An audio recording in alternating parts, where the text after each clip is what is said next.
the early versions of this technology that will get us there are already being developed, and they're being developed in Ukraine.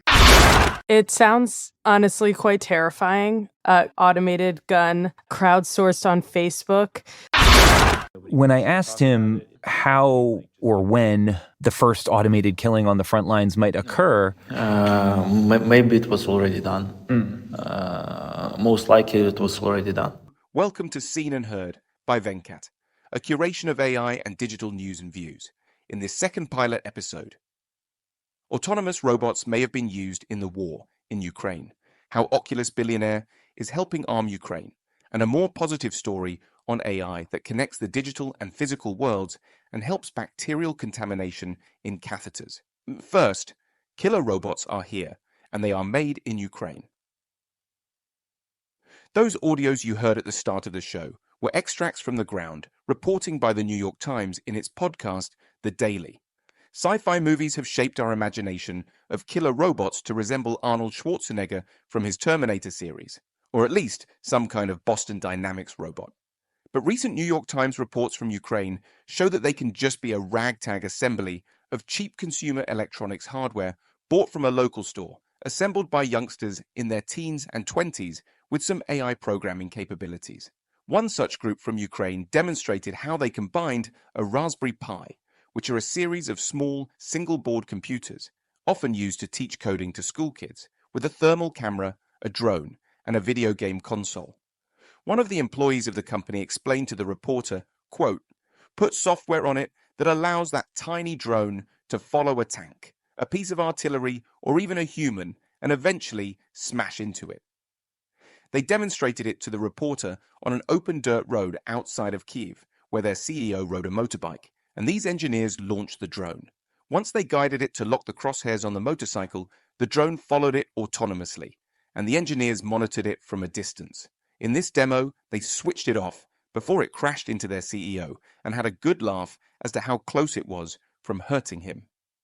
The report describes that coupled with the AI software, an electronics hobby kit becomes an autonomous kamikaze drone.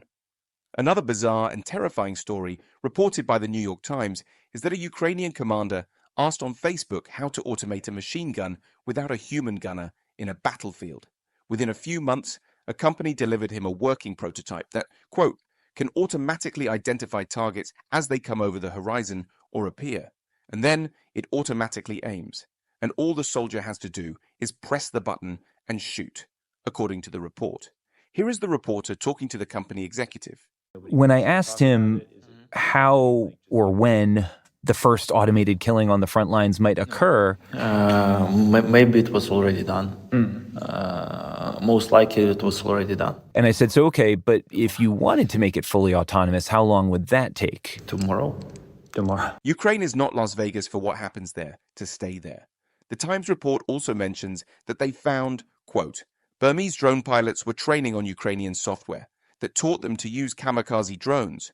Given that software like these can even be sent on an email, the report wondered how long until these sorts of automated targeting softwares are shared.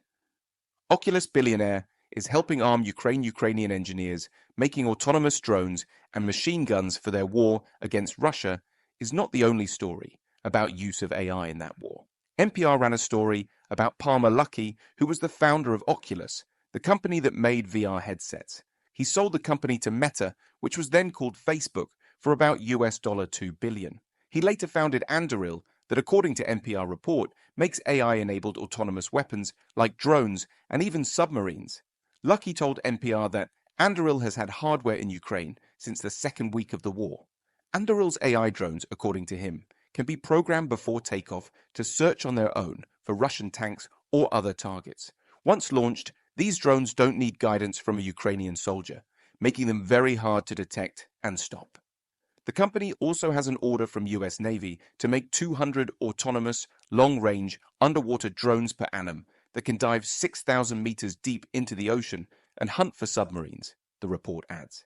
AI that connects the digital and physical worlds, we will leave you with a more upbeat story from a recent TED Talk by Dr. Anima Anandkumar, professor of computing at Caltech.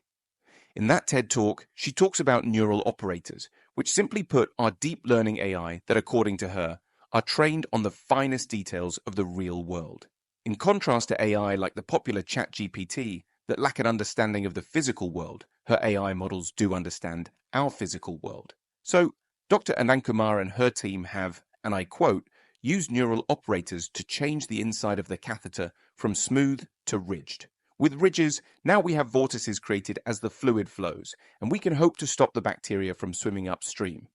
This has reduced bacterial contamination 100-fold. Using the same deep learning AI technology, her team has also built ForecastNet, which they say is, and I quote, the first fully AI-based weather model that is high resolution and is tens of thousands of times faster than traditional weather models.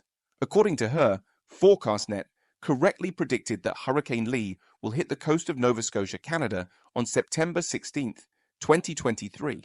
In contrast, the traditional models kept on predicting that the hurricane will miss the coast till the hurricane was just 5 days away when they corrected themselves and predicted a landfall. Despite using supercomputers, traditional weather models are neither fast nor accurate compared to today's AI-based models that can even run on a gaming PC, she says. Hope you enjoyed the curation.